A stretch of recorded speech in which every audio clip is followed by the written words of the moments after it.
Study IQ IAS, अब तैयारी हुई अफोर्डेबल। दोस्तों, हाल ही में जब IMF ने अपनी वर्ल्ड इकोनॉमिक आउटलुक रिपोर्ट जारी करी और जिस रिपोर्ट में पूरी दुनिया के लिए एक भयावह स्थिति के बारे में उन्होंने इंडिकेट किया, उसका विवरण देते हुए, उसको एक्सप्लेन करते हुए IMF ने यह भी कहा कि इंडिया बहुत बेहतर सिचुएशन में है, इंडिया बाकी सभी देशों से बेहतर कर रहा है। और साथ ही साथ एक इंपॉर्टेंट चीज पे एम्फसाइज करते हुए IMF ने यह भी बोला कि इंडिया का जो डिजिटल रेवोल्यूशन है, इंडिया ने जो डिजिटल स्पेस में इनोवेशंस किए हैं, उसकी सराहना की। और IMF की एनुअल मीटिंग में हिस्सा लेने के लिए हमारी वित्त मंत्री निर्मला सीतारमण जी भी गई हैं और उन्होंने जॉन हॉपकिंस यूनिवर्सिटी में एक सेमिनार में कहा कि भारत तैयार है अपने इन डिजिटल इनोवेशंस को दुनिया के साथ शेयर करने के लिए। He said that India is ready to share India's stack with the entire world. तो ये खबर क्या है? Finance minister Sitharaman offers open source network India stack to other countries. तो आज हम इस वीडियो में यह समझेंगे कि इंडिया स्टैक का क्या मतलब है और ये डिजिटल इनोवेशंस इंडिया के कौन से हैं जो इंडिया शेयर करने को तैयार है, जिनकी तारीफ IMF ने भी करी। इंडिया स्टैक क्या है और फाइनेंस मिनिस्टर ने क्या कहा और भारत की स्थिति और भारत की साख इससे कैसे बढ़ती है, ये सारी चीजें आज हम इस वीडियो में समझेंगे। इस वीडियो को शुरू करने से पहले आप सभी को मैं बोल दूं कि आप सभी मुझे सोशल मीडिया पे फॉलो कर सकते हैं। सोशल मीडिया पे मुझे फॉलो करने के लिए आप ट्विटर, इंस्टाग्राम या टेलीग्राम, तीनों जगह आप मेरे से जुड़ सकते हैं। तीनों जगह जुड़ने के लिए आप इन लिंक्स का इस्तेमाल कर सकते हैं और अगर सेशन की PDF में इंटरेस्ट है तो आप ये ग्रुप ज्वाइन कर लीजिए, यहां सेशन की PDF भी आपको मिल जाएगी। अब आ जाते हैं अपने टॉपिक पे। क्या है भाई कि भारत की वित्त मंत्री ने कहा कि भारत अपने डिजिटल इनोवेशंस इंडिया स्टैक को पूरी दुनिया के साथ शेयर करने को तैयार है। तो सबसे पहला सवाल यहां क्या उठता है? सबसे पहला सवाल जो यहां उठता है और जो उठना भी चाहिए कि भाई ये इंडिया स्टैक है क्या, किस चिड़िया का नाम है? तो ये समझिए सर, सबसे पहले जब हम स्टैक की बात करते हैं, स्टैक का क्या मतलब होता है? वो सारी चीजें जो किसी भी टेक्नोलॉजी को यूज करने के लिए, इस्तेमाल करने के लिए, ऑपरेट करने के लिए जरूरत होती हैं, चाहे वो कंप्यूटर हो, चाहे वो लैंग्वेजेस हो, चाहे आर्किटेक्चर हो, चाहे लाइब्रेरीज हो, लेक्सिकन हो, सर्वर हो, यूजर इंटरफेस हो, एक्सपीरियंस हो, और चाहे सॉफ्टवेयर हो, चाहे एप्लीकेशंस हो। जब किसी टेक्नोलॉजी को इस्तेमाल करने के लिए जो भी चीजें आपको चाहिए होती हैं, उन सभी चीजों को क्या बोलते हैं? स्टैक बोलते हैं। ठीक है। और एप्स को डेवलप करने के लिए used by developers such as APIs, ये भी स्टैक का हिस्सा होता है। तो भारत के इंडिया स्टैक का क्या हिस्सा है आप सभी को पता है? नहीं पता है तो देखिए, भारत का जो UPI है वो इंडिया स्टैक का हिस्सा है। भारत का जो Bharat QR code operating system है वो इसका हिस्सा है। भारत का जो आधार इनेबल्ड पेमेंट सिस्टम है वो इसका हिस्सा है। भारत का जो आधार पे है वो इसका हिस्सा है। भारत का जो eKYC है, ऑनलाइन अपनी आइडेंटिटी वेरिफिकेशन का, वो इंडिया स्टैक का हिस्सा है। भारत का जो IMPS सिस्टम है, इमीडिएट पेमेंट सिस्टम, वो भी इंडिया स्टैक का हिस्सा है। तो खास तौर से भारत ने जो भी open source application software develop किए हैं फाइनेंशियल पेमेंट्स के लिए, साथ ही साथ आइडेंटिटी वेरिफिकेशन के लिए, वो सारे के सारे इंडिया स्टैक का हिस्सा है। अब अगर मैं इंडिया स्टैक को डिफाइन करूं तो ये देखिए, इंडिया स्टैक को क्या बोल सकते हैं? इंडिया स्टैक नाम दिया गया है सेट ऑफ ओपन API। ये किसी कंपनी का इस पे अधिकार नहीं है, ये ओपन सोर्स है, कोई भी इस्तेमाल कर सकता है। डिजिटल पब्लिक गुड है, समाज कल्याण के लिए ये लाए गए हैं डिजिटल फॉर्म में, जिनका एम है कि जो आर्थिक ताकत है आइडेंटिटी में, डेटा में, पेमेंट के जरिए जो आर्थिक ताकत है उसको पूरे स्केल पे, पूरी जनसंख्या के, पॉपुलेशन के स्केल पे अचीव किया जा सके। और ये सारे ऐप को एक नाम से कहा जाता है इंडिया स्टैक। और ये क्यों कहा जाता है ये भी मैं बताऊंगा। और ये आपको समझना है, इंडिया स्टैक का मतलब ये नहीं है कि ये सिर्फ भारत के लिए है। क्यों? क्योंकि निर्मला सीतारमण जी ने ये दूसरे देशों को भी ऑफर किया, क्योंकि ये जो भी ऐप भारत ने बनाए हैं ये ओपन सोर्स है। इसका इस्तेमाल कोई भी देश अपने देश में डिजिटल रेवोल्यूशन लाने के लिए कर सकता है, जैसे भारत में हुआ है। पेमेंट के क्षेत्र में डिजिटल रेवोल्यूशन है, आइडेंटिटी के क्षेत्र में डिजिटल रेवोल्यूशन है। अब अपना ऑनलाइन आप आधार नंबर ऐड करते हो तो बहुत सारी चीजें वेरीफाई हो जाती कि नहीं हो जाती हैं? वो सब क्या है? डिजिटल स्टैक का हिस्सा है। ठीक है, चाहे वो डेवलप्ड कंट्रीज हो, चाहे इमर्जिंग कंट्रीज हो, कोई भी इसका इस्तेमाल कर सकता है। लेकिन क्योंकि ये सारे प्रोजेक्ट्स, ये सारे कंसेप्चुलाइजेशन, ये सारी टेस्टिंग, ये सब का इस्तेमाल भारत में हुआ है, भारत ने निर्माण किया है, तो इसको इंडिया स्टैक बोलते हैं। इसको प्रीफिक्स किया जाता है इंडिया से, क्योंकि यही सारी चीजों का बहुत तेजी से एडॉप्शन हुआ है और डिजिटल रेवोल्यूशन की शुरुआत हुई है। अगर इसकी टाइमलाइन को हम देख लें, अगर मैं टाइमलाइन देखूं तो 2009 में इसकी शुरुआत हुई थी। इससे UIDAI की स्थापना से, यानी आधार अथॉरिटी की स्थापना करी गई थी। 2010 में पहला आधार नंबर, आधार कार्ड दिया गया था। 2011 में NPCI, national payment corporation of India, जो RBI और इंडियन बैंक एसोसिएशन द्वारा स्थापित एक संस्था है, उसने आधार पेमेंट ब्रिज और आधार इनेबल्ड पेमेंट सिस्टम बनाया, ताकि सरकारी जो स्कीमों का गरीबों को लाभ है वो डायरेक्टली उन तक पहुंचा जा सके। पहले क्या होता था कि सरकारी कर्मचारी के पास जाता था, वो कैश निकालता था, वो देता था। अभी क्या होता है?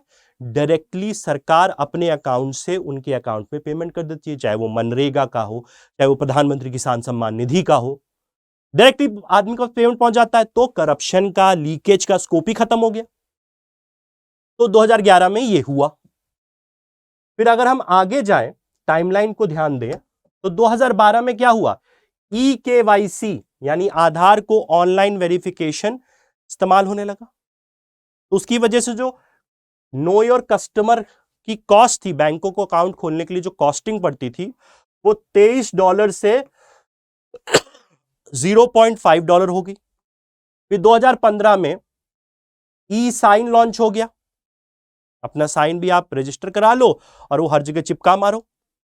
ठीक है, allowing Aadhaar holders to digitally sign and the document.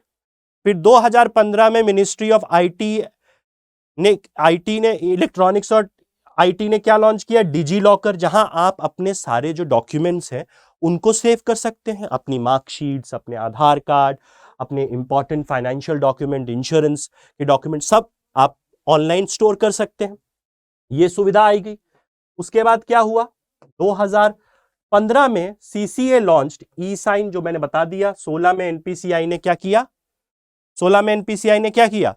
UPI को लॉन्च करा, डिमोनेटाइजेशन के जस्ट पहले, जो आज एक रेवोल्यूशनरी प्रोडक्ट है रिटेल पेमेंट सिस्टम में। उसके अलावा 2016 में आधार कार्ड 1 बिलियन लोगों के जारी कर दिए गए। 1 बिलियन लोगों के। भारत की जनता 1,30,00,000 130 करोड़ है, उसमें 1 बिलियन लोगों को, 100 करोड़ लोगों को दे दिया गया। 2018 में क्या हुआ? Number of mobile payment using UPI crossed 1 billion. 1 billion cross हो गया पेमेंट। और आज के समय तो आप जान ही रहे हो, लगातार बढ़ता जा रहा है UPI का अडॉप्शन। 2019 में UPI monthly transaction volume 1 billion था हर महीने। 2021 में क्या हुआ? 4 बिलियन पहुंच गया। और 2021 में और क्या हुआ? अकाउंट एग्रीगेटर फ्रेमवर्क भी आ गया। इसके अलावा अब 2022 में क्या हो रहा है? ONDC यानी ई कॉमर्स के लिए ओपन प्लेटफॉर्म ला रहा है। इस पे अगर आपको जानना है ONDC क्या है, तो इसका वीडियो मैंने बनाया है, आप देख सकते हो हमारे YouTube चैनल पे। तो ये सारी की सारी चीजें इंडिया स्टैक का हिस्सा है और ये जर्नी रही है इंडिया स्टैक की, इंडिया के ओपन सॉफ्टवेयर्स की। तो अगर आप डेटा पे ध्यान डालें इस टेक्नोलॉजी के, तो आज के समय 67 बिलियन डिजिटली आइडेंटिटी वेरिफिकेशन हो चुके हैं। 5.47 ट्रिलियन रुपए के रियल टाइम मोबाइल पेमेंट्स हो चुके हैं यूपीआई के जरिए। 2.8 billion monthly real time mobile payments हैं। 4 ऑपरेशनल अकाउंट एग्रीगेटर्स हैं और अब ओएनडीसी भी टेस्टिंग फेज में आ चुका है। तो ये सारी चीजें इंडिया स्टैक का एक हिस्सा है जो भारत अब दूसरे देशों को ऑफर करने जा रहा है। अब सवाल ये उठता है, भारत ने ऑफर कर दिया है, क्या दूसरे देश इसका इस्तेमाल कर सकते हैं? Can India stack be applied in other countries? उसका सीधा सा आंसर है the principal technology functionality of India stack can be applied in any country. क्योंकि इसमें जो टेक्नोलॉजी का इस्तेमाल है, इसमें जो इंटेलेक्चुअल प्रॉपर्टी राइट है, वो किसी एक व्यक्ति या कंपनी के पास नहीं है। इसका किसी पे अधिकार नहीं है, सरकारी चीज है ये, जो समाज कल्याण के लिए लाई गई है। तो इसका इस्तेमाल सरकार किसी और देश में भी कराने की अनुमति दे सकती है, क्योंकि ये ओपन सोर्स है, कोई भी इस्तेमाल कर सकता है। और खास तौर से अगर हम देखें, डेटा को ध्यान दें, डेटा पे ध्यान देना बहुत जरूरी होता है।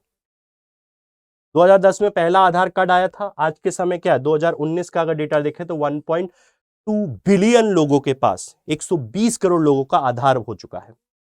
अगर हम यूपीआई की ही बात कर लें तो यूपीआई में लगातार जब से लॉन्च हुआ है बढ़ोतरी आ रही थी और 2020 में कोविड के बाद इसमें एक बहुत ज्यादा स्पाइक आया है एडॉप्शन में, क्योंकि लोग और कॉन्शियस हुए हैं कि दूर से पेमेंट करना है। और खास तौर से पेपैल जो एक बहुत बड़ी पेमेंट गेटवे है दुनिया का, अमेरिकन, उसने ये बोला है कि किसी भी देश के टेक्नोलॉजी प्रोडक्ट्स के आगे उस देश का नाम नहीं है, सिवाय भारत के टेक्नोलॉजिकल इनोवेशंस की वजह से। बिकॉज ये इतने आसान, इतने अफोर्डेबल, इतने यूजर फ्रेंडली हैं। तो no other tech stack in the world has prefixed with country's name, सिर्फ भारत का है, क्योंकि वो भारत का जो इंडिया स्टैक है वो बहुत ही ज्यादा बढ़िया है। तो India is the first country to take platform approach. उसने प्लेटफॉर्म डेवलप किया है, चाहे यूपीआई प्लेटफॉर्म हो, चाहे आईएमपीएस प्लेटफॉर्म हो, चाहे आधार इनेबल्ड प्लेटफॉर्म हो, आप चाहे ओएनडीसी बना रहे हो, चाहे अकाउंट एग्रीगेटर्स बना रहे हो, तो सारा क्या है, प्लेटफॉर्म ड्रिवन अप्रोच है। Once you get into payments you can participate in the large ecosystem, यानी एक जगह आप जुड़ जाओ तो आप पूरी जगह जुड़ सकते हो। ये बोला है पेपैल के जो इस समय सीईओ है उनने। अब निर्मला सीतारमण जी ने क्या कहा है, ये समझने से पहले आप सभी को मैं बता दूं, अगर आप यूपीएससी की तैयारी करना चाहते हैं, आईएएस बनना चाहते हैं, तो डरिए नहीं। क्योंकि जैसा माउंटेन ड्यू का ऐड बोलता है, डर के आगे जीत है, तो डरना नहीं है। यूपीएससी आप सबके दिमाग में होगा, आईएएस का एग्जाम सबसे कठिन एग्जाम है इस देश का, पूरी दुनिया का। लेकिन मैं आप सभी को बता दूं, हर साल तो बच्चे क्वालिफाई करते ही हैं, सब क्वालिफाई करते हैं, तो आप उनमें से क्यों नहीं हो सकते? बस आपको किस चीज की जरूरत है? मेहनत की जरूरत है। अगर आप मेहनत करने को तैयार हो तो ये डर बेकार का है। और आपकी मेहनत में आपको हेल्प करने के लिए ये फाउंडेशन बैच लॉन्च किया गया, जो इस साल का आखिरी फाउंडेशन बैच है। फाउंडेशन बैच इसलिए मैं बोल रहा हूं क्योंकि ये फाउंडेशन बैच जो है ये आपको बेसिक से सारी चीजें पढ़ाएगा और सारी की सारी क्लासेस लाइव होंगी और बाद में वही क्लासेस रिकॉर्डेड फॉर्मेट में 2 साल के लिए आपको अवेलेबल रहेंगे। साथ ही साथ खास तौर से इसमें आपको हैंड रिटन नोट्स मिलेंगे, हिंदी इंग्लिश दोनों भाषा में। और एक खास बात है जो बाहर आपको नहीं मिलती है, इसमें आपको मेंटर्स दिए जाएंगे जो आपके डाउट्स, आपके फ्रेंड, आपके फिलोसोफर, आपके गाइड की तरह काम करेंगे। तो इस कोर्स में एडमिशन ले लीजिए। 18 अक्टूबर आखिरी डेट है एडमिशन लेने के लिए। 6 बजे शाम को यानी 6 PM से इसकी क्लासेस चालू होंगी। इवनिंग बैच है ये। इसमें एडमिशन लेने के लिए इसकी कोर्स की कीमत है 24,499, लेकिन अगर आप ये कोड लगाते हो तो आपको ये 19,000 रुपए में मिल जाएगा। तो इसमें एडमिशन ले लीजिएगा। डरिए नहीं, हम लोग हैं आपके साथ। अब आते हैं निर्मला सीतारमण जी पे। हमारी वित्त मंत्री हैं, ये इस समय वॉशिंगटन डीसी में है। इस समय वर्ल्ड बैंक और आईएमएफ और G20 की एनुअल मीटिंग्स चल रही हैं फाइनेंस मिनिस्टर और सेंट्रल बैंक गवर्नर्स की, तो शक्तिकांत दास भी है वहां। तो इस मीटिंग में जब वो गई हैं तो उसके संदर्भ में वो जॉन हॉपकिंस यूनिवर्सिटी एक है, बहुत प्रसिद्ध यूनिवर्सिटी है, वहां कुछ लोग को एड्रेस कर रही थी और उसमें निर्मला सीतारमण जी ने बोला कि the country's open network of digital public good यानी India stack an application program interface India stack is available for other countries. अगर जो भी देश भारत के इस इनोवेशंस का इस्तेमाल करना चाहते हैं, यूपीआई का, आधार पेमेंट गेटवे का, आधार पेमेंट ब्रिज सिस्टम का इस्तेमाल करना चाहते हैं, तो भारत उनकी मदद करने को तैयार है। भारत अपने डिजिटल इनोवेशंस को पूरी दुनिया के साथ शेयर करने को तैयार है, क्योंकि ये टेस्टेड इनोवेशंस हैं जिनके सक्सेस 130 करोड़ भारतीयों ने साबित करी है। तो आगे अगर मैं जाऊं तो उन्होंने speaking at an event at John Hopkins में कहा यह कि ग्लोबल बेंचमार्क साबित हुआ है यूपीआई। इससे काफी देश जो विकसित राष्ट्र हैं उनको प्रॉब्लम भी है कि इतना कैसे सक्सेसफुल हो गया। इसने डिजिटल स्पेड रिटेल पेमेंट को रेवोल्यूशनाइज कर दिया है कि बार कोड से पेमेंट कर दो, मोबाइल फोन से पेमेंट कर दो, पेमेंट रिक्वेस्ट कर लो, पेमेंट रिसीव कर लो, बहुत डिजिटाइज से कर दिया। लेकिन उन्होंने ये भी बोला कि हम सिर्फ यूपीआई शेयर करने को तैयार नहीं, हमारे पास सिर्फ यूपीआई नहीं, हमारे पास बहुत सारी चीजें हैं।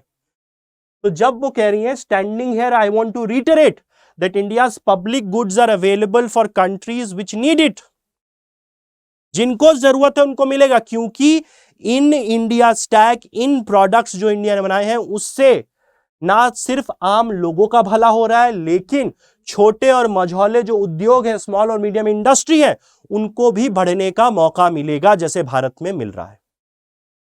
साथ ही साथ उन्होंने बोला कि सीतारमण से डिजिटाइजेशन और digitisation of payments, direct benefit transfer, सीधा सरकार से आम लोगों तक पैसा पहुंचना, delivery of welfare had not only helped India to fight कोविड-19, यानी कोविड-19 के समय ही जो ये डिजिटल इनोवेशंस हैं इन्होंने पूरे देश को, भारत को हेल्प किया, और जो उसके आर्थिक नुकसान थे उनसे बचाने में भी भारत को हेल्प किया।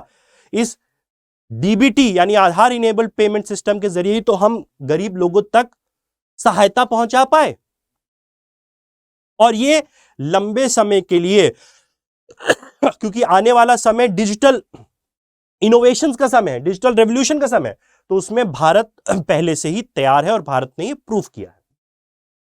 So if India today talks about digital stack, it is talking not just about UPI. हम सिर्फ यूपीआई की बात नहीं बोल रहे। ऑब्वियसली यूपीआई हमारा एक स्ट्रॉन्ग प्रोडक्ट है जो हम दुनिया के साथ शेयर कर सकते हैं, जो हम कर रहे हैं।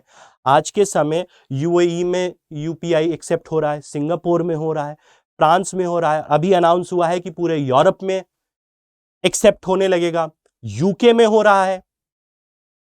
तो सिर्फ यूपीआई हम शेयर करने को तैयार नहीं है। We are not talking about just UPI. हम सिर्फ, भाई अगर हम कार्ड पेमेंट सिस्टम देखें तो हर कार्ड पे आजकल क्या लिखा रहता है, वीजा, मास्टर कार्ड। तो भारत ने तो अपना कार्ड पेमेंट गेटवे भी बना दिया है, रुपए डेबिट कार्ड्स, रुपए क्रेडिट कार्ड्स भी तो आ रहे हैं, तो भारत ने अपना पेमेंट गेटवे भी बना दिया है।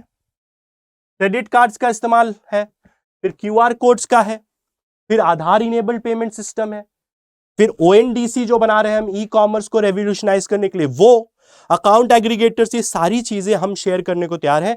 जितने सारे ऐप एनपीसीआई ने या भारत सरकार इनोवेट करके बना रही है, वो सारे के सारे हम दुनिया के साथ शेयर करने को तैयार हैं, और उससे इमर्जिंग इकोनॉमीज और डेवलप्ड इकोनॉमीज दोनों को फायदा हो सकता है। किस चीज में?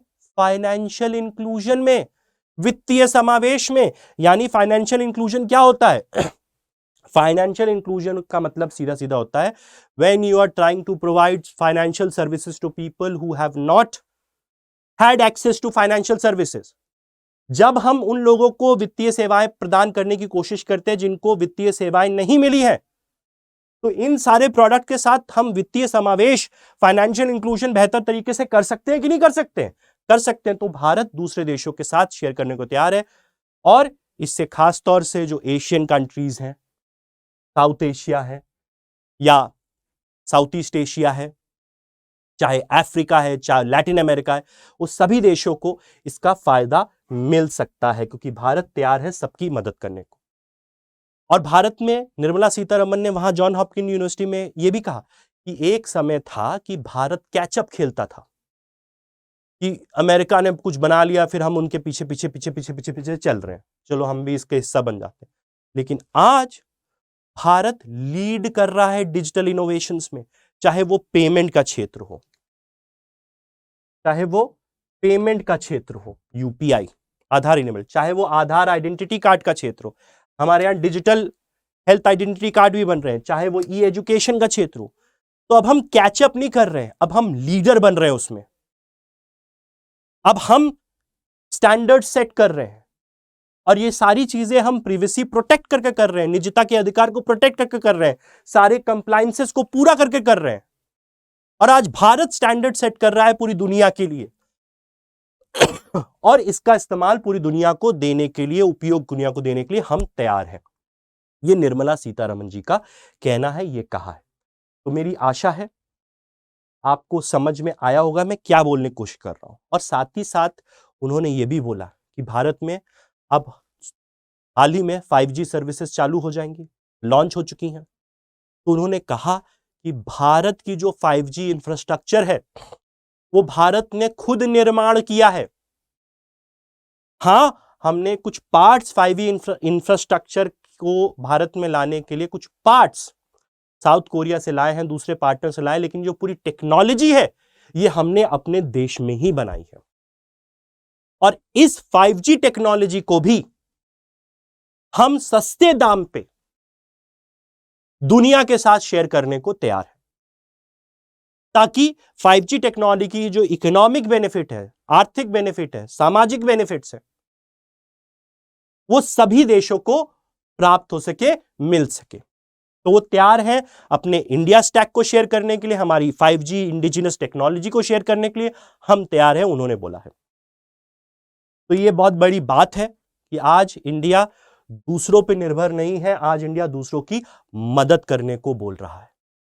ये हम सभी भारतीयों के लिए एक प्राउड मोमेंट की बात है, क्योंकि ये जो डिजिटल इनोवेशंस हैं जो हुए हैं वो सच में बहुत ही ज्यादा अच्छे हैं, यूजर फ्रेंडली है, अफोर्डेबल है, इजीली एक्सेसिबल है।